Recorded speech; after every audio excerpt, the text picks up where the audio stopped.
Assalamu alaikum warahmatullahi wabarakatuh.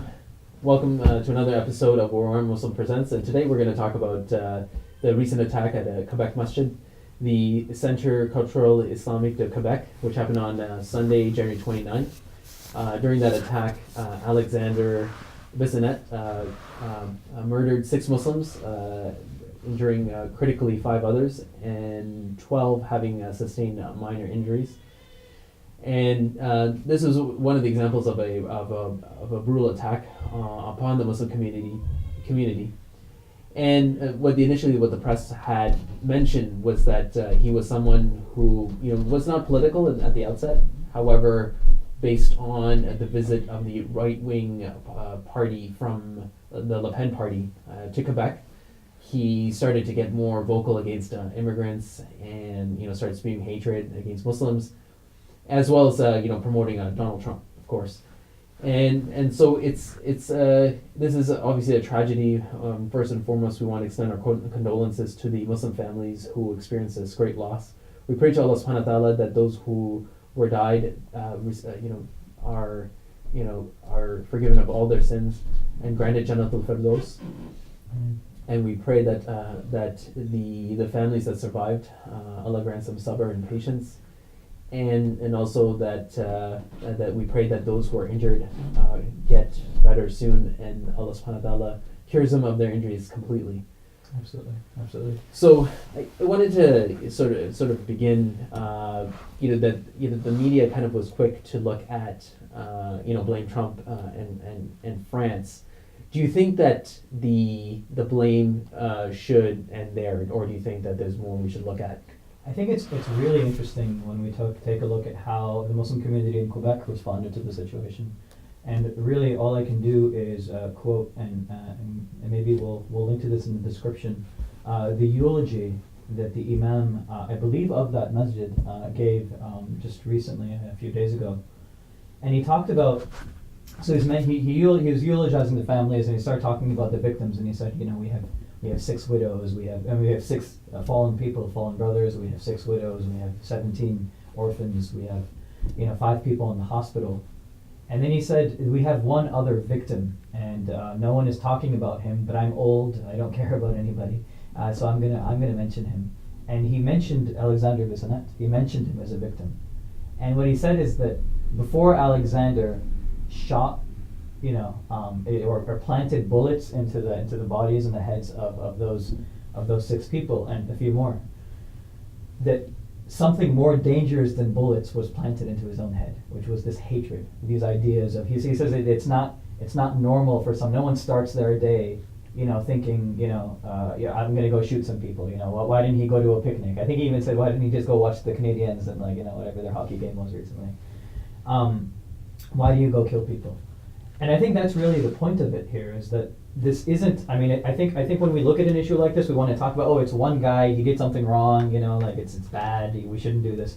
We have to talk about an environment here. There's an environmental aspect to this, where there is a culture of being able to say violent, disgusting, despicable things about Muslims. Not disagree with Islam, not have intellectual differences with the Islamic way of life, actually talk about hurting, killing, deporting Muslims because they will rape your women and take your children and decapitate you in the streets, right? And that's the kind of rhetoric we're talking about. Just to give you a little bit of idea, in Quebec specifically, there is a rise of right-wing nationalism in Quebec. So you have groups like the Soldiers of Odin.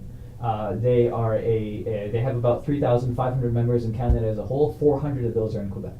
So a bit of a disproportionate representation there.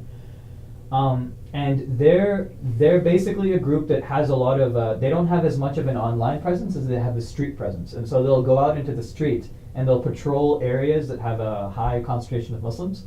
And what they say is that they're patrolling these areas so that, these Muslims learn Quebec values and don't gang rape women. Like, that's literally their quote.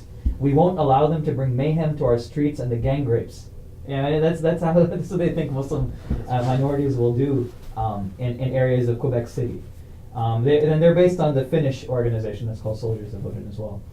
You have another group, I don't know how to pronounce the name, it's like Lemutu? I'm not sure what that is exactly, but it basically means wolf pack. they had a secret Facebook group, and apparently it attracted 43,000 people in a year. This was based on CBC reporting, by the way. And they have these like totally conspiratorial, paranoid views about what Muslims can actually achieve as a minority community. So one of their founding members said something like, "I don't desire to live under Sharia. I don't want to live under a totalitarian Islamic regime, but we are heading that way. It may not look like that right now, but that's what's going to happen." What exactly does he think the Muslim minority of Quebec is going to do? Like secretly impose Sharia on Quebec? Like, I don't. It's a ludicrous argument. It's the same kind of stuff that the Nazis said about the Jews, right? And it's it's very disturbing that I mean, and it's completely like baffling that anyone who has any kind of semblance of reality, and it shows how people live in their own kind of bubbles that you can't, as a minority, you cannot displace the majority, right? It's impossible unless there's a structural change in that society, right? For sure, absolutely. It seems like such a strange fear that these people have, that somehow their values are under some kind of attack, or that gang rape will somehow become acceptable. That's a total misrepresentation of Sharia law. I shouldn't even have to say that. But B, like, how would that even happen? Like, how does Canada go from a country that's not okay with gang rapes to be okay with this?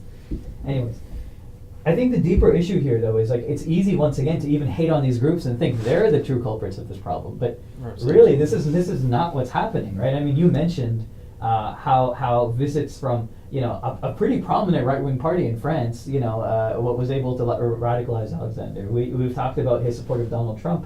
But even if we look at Quebec specifically, right. Quebec is infamous for their Charter of Values, and which was specifically targeted towards diminishing the ability of Muslims to practice their deen, their religion, without hindrance. And it was like we mentioned that in the previous video when we talked about the sort of goes back to that dogmas of politics, where it don't specifically mention Muslims or anything like that, and they're banning all all ostentatious religious symbols. However, everyone knew, and I remember that the Montreal Gazette mentioned that this is going to disproportionately affect Muslim women, because they wear the hijab and the head covering and and so it goes back to this concept where they're careful to make it legal and sort of on the surface discriminating against everybody, but really the target is Muslims. Wasn't there that quote by Charest as well? He was the premier of Quebec at the time, right? Yeah, Charest. He had a quote where. That was the one. He was before he sort of set the foundation for the Charter of Values to come in, and he's from the whereas they had the Parti Québécois who came up with the Charter of Values. Jean Charest was part of the Liberal Party, where he would not allow services to be given to Muslim women unless they didn't wear the niqab. And I remember him saying with such arrogance that two words, face uncovered, right? And and the reason why I was so upset about that is that he's specifically trying to exploit these sort of these undercurrents in society of hatred. What's the point? And when people analyze the issue, this issue only doesn't affect. It's not many people have this issue, and with the niqab, there's an easy way around it. There's an easy way for people to deal with niqab is as long as the woman is being served by another woman, it's no problem. You can remove her niqab for identification purposes. She can be quickly identified as well. It's the exact same thing. I mean, my mother wears a niqab, and she will uncover if she needs to be identified, and then move on quickly, putting it back on. It's not really an issue. I think the deeper issue, though, I mean, the thing we're really trying to get at here is there is an environment. When we keep talking about it, specifically what we're talking about is that there is a social acceptability of the absolute worst kinds of bigotry when we're talking about Muslims. So I mean, just as an example, if a Muslim kid went out there on Facebook, on Twitter, on any kind of social media platform, and said the kind of things about a different minority community that people get to say about Muslims, that all so and so should be deported, should be killed, should be are animals that will destroy everybody. They would get a knock on the door the next day by a law enforcement authority, questioning them about their Facebook activity. Yeah, there was a kid in the UK who, when he said that British soldiers should burn in hell on one of the social media sites, that he got convicted actually for saying such a thing, and he had to do community service, I believe. I don't know if they lightened the sentence for him or that, but to your point is that he's just commenting on what should happen in the afterlife. I mean, despite of what people think, he wasn't inciting violence or absolutely not. Or anything like that. Like, he was just saying about what he hopes to happen in the afterlife, right? And yet even for that, Muslims get censured. Absolutely, but you can have someone who goes out there, and once again, we're not talking about someone who's going out on social media and questioning an intellectual aspect of Islam, questioning a portion of Sharia, questioning a portion of our viewpoint on life. That's obviously okay. We in fact, Muslims encourage that. I mean, we always are open to discussion. We ourselves have done, Islam awareness booths where we've gone out there and just talked to people, all kinds of people. There's debates that happen in every country about Islam, and debates that happen with atheists and Christians and secularists, etc.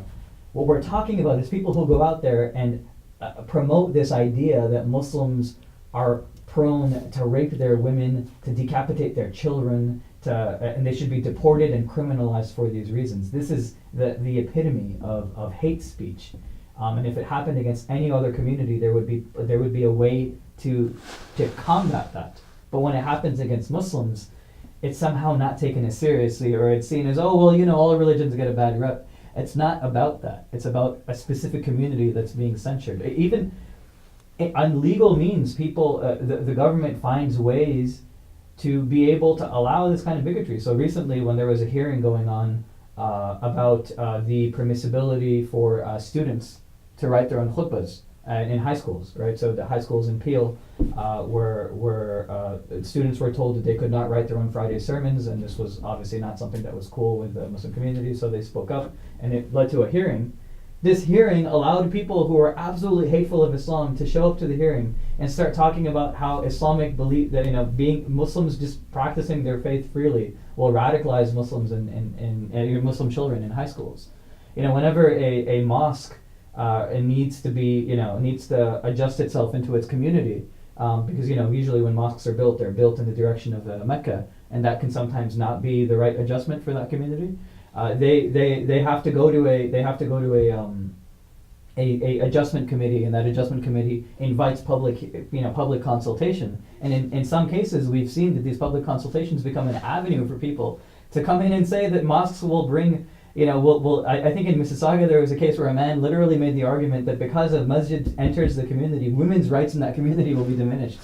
Like, you don't hear this about synagogues, you don't hear this about Catholic schools, you don't hear this about any other community, but Muslims are continuously exposed to this kind of exposure of bigotry, and I think that's a systemic issue that we need to talk about and deal with. So it's to sum it up, is that what we're saying is that it's convenient to blame, ironically, it's to blame foreigners like Trump and Marine Le Pen for the problems, right? However, we have to look deeper into the local politics. I mean, also one of the other things we should mention is also how Harper went after, his main platform was to go after jihadi terrorists. I don't know if you remember those advertisements he was including in the mailbox here. Something about a niqab as well, which is of course the face veil that he was up. He was going after that, and he specifically mentioned jihadi terrorists, even though the biggest killers in Canada are it's not jihadi terrorism, it's cancer and heart disease, right? However, so when you look at these types of issues where people try to tap into the hatred of Islam, we need to kind of look at that more and to that needs to be addressed. And I think that's kind of the point I was going to ask you next, because remember I believe we've talked on other episodes is how you had this. When we do our Aware Muslim booth, as you said, we're open to discussion and debate about Islam, and we're not afraid to discuss these issues. You mentioned that in one of our Aware Muslim booths at the Super Call-in here in Hamilton, that you talked to a white supremacist, and I think that what I'm trying to understand is like how can we kind of deal with this, because one way to deal with it is a grassroots approach, right? Sure, and I think when we talk about a grassroots approach, it's important to mention that we don't mean a one-on-one necessarily. These are things that we need to do as mosque committees, as a collective, as Muslims, as a community here. But really, I think where this comes from is being able to go out into the street, being able to talk to people, even people who may have these totally hateful views, and present to them the vision that this deen has, this religion has for society. Because really what's going on here, really what fuels this kind of hatred is the fractured nature of society. When I speak to anybody who's from a more radicalized fringe of nationalism, it's the arguments that are always made always come from the economy has forgotten about us, society doesn't care. What we were talking about in our previous video of capitalism not attaching fundamental value to human beings and only seeing them as numbers and statistics and economic agents as opposed to actual people. People recognize that. Absolutely. And they recognize how broken that system is. And one of the most primitive ways of dealing with it is resorting to a nationalistic bond, resorting to that tribal instinct of, no, people matter more than just a number, so I'm going to hang out with only white people because we matter together. It's a very primitive way of attaching meaning to your life. And if we as Muslims don't view ourselves as having a solution to that, if we as Muslims don't view ourselves as being able to have a real conversation about values, about systems, about systemic oppression, and about ultimately what our purpose of our existence is, which is to serve God through worship and through creating the kind of society that He wants us to be living in, if we can't have that discussion with people, we're not really getting to the core of the issue. And I think that needs to be the focus of our grassroots initiative. And I think it's important when we discuss with such people that, and I'll be interested to see how you talked about. I think it's important to point out that nationalism, it doesn't work out for the human family, right? Like, right? I mean, it's for example, it necessarily pits one race against the other, because what ends up happening is that if you just stick to your people, or whatever how you define it, like if it's a race-based kind of approach, then all the people with the same races will stick with each other, and it inevitably leads to conflict. And we see that kind of nationalism. We've seen that how that leads to kind of warfare, and one if that's the only discourse, then one tribe will seek to dominate another tribe, and this is obviously not the answer to how we as human beings can live with one another on this planet. It's inhuman, right? I mean, that's fundamentally what it is. It's an inhuman way of doing things. I think where my kind of takeaway for the supremacist or nationalist or however he chooses to define himself. Yeah, so how did that talk go? Like, that's a great conversation, right? I mean, he started off, I remember we had this little banner and we talked about, I think the banner said something like, there's no such thing as an offensive question, just ask, or something like that, under Ask a Muslim, right? Yeah. And we had the hadith of the Prophet, which is the cure for ignorance is to ask, right? And he told me that he wasn't going to ask me a question because he didn't want his head cut off. So that's where our conversation started, which is always the old head chopper thing, right? Yeah, the old head chopper line. I said to him that, well, ask the question, we'll see what happens, right? And we started to have a conversation, and I think the point of the conversation for me was to not have any kind of, like, it wasn't about me being offended. It wasn't about me protecting my identity as a Muslim or I wasn't defensive about anything. I wanted to convey to him the ideas of Islam. Right. And through doing that, we actually got into a much deeper discussion about, politics, about the economic structure, about his purpose of existence. He had a different approach to who the enemies were and what the problem was. He had quite anti-Semitic views about, what the Jews have done to the world and things like that. He kind of followed that script. And I was trying to get him to understand, how the main issue is not any particular ethnic group. It's capitalism and what capitalism does to people, and how Islam has presented an alternative to that. And that's where that conversation went. And in the end of it, it was just kind of like two people talking to each other, still coming from different views. But I think what it does, and I think this is important to notice, the point of conversation and dialogue isn't always to get the person to agree with you, because he didn't agree with me at the end of that conversation. Right. It's to get them to be able to humanize you. Absolutely. It's to get them to be able to understand where you're coming from as a person, what your thought process is. Because if they have that, it's much harder for them to consider you as a target for their shooting, spree. It's much harder for them to consider you a raping, pillaging thug that they have to, protect themselves from. It's much harder for them to be afraid of you. And I think that in itself is a huge accomplishment. So in summary, what we're saying is that we are grateful to the wider Canadian community for standing for Muslims, the non-Muslims in the Canadian society, for standing with Muslims. As we mentioned in our previous video, it takes integrity to, in this climate of hatred, to stand with Muslims and to as Islam, as we described, is much vilified, and so to stand with Muslims in this time is much appreciated. However, I don't think that leaves Muslims off the hook. I think that, as Anas described in his conversation with a white supremacist, it is possible to go out there and to discuss with non-Muslims, even with hatred. One of the things that the individual that Anas spoke with, it was a very polite conversation. It was a very it was a good conversation that happened, and he had a problem with Sharia in that conversation. So it's up to us as Muslims to reach out to our Muslim, our non-Muslim neighbors and our non-Muslim coworkers, our non-Muslim colleagues, our non-Muslim classmates, and to put ourselves out there. And it's very uncomfortable, but nothing's easy. It requires sacrifice and requires ourselves to make those sacrifices and having those hard discussions about those tough, difficult questions. And if you have those difficult questions that you come across, then definitely reach out to us here at Aware Muslim Presents, and we'd be happy to discuss them with you. So I want to say Jazakumullah khair for listening to this episode. And please like, share, and subscribe. And Jazakumullah khair, and inshallah we'll see you in the next episode. Assalamu alaikum wa rahmatullahi wa barakatuh.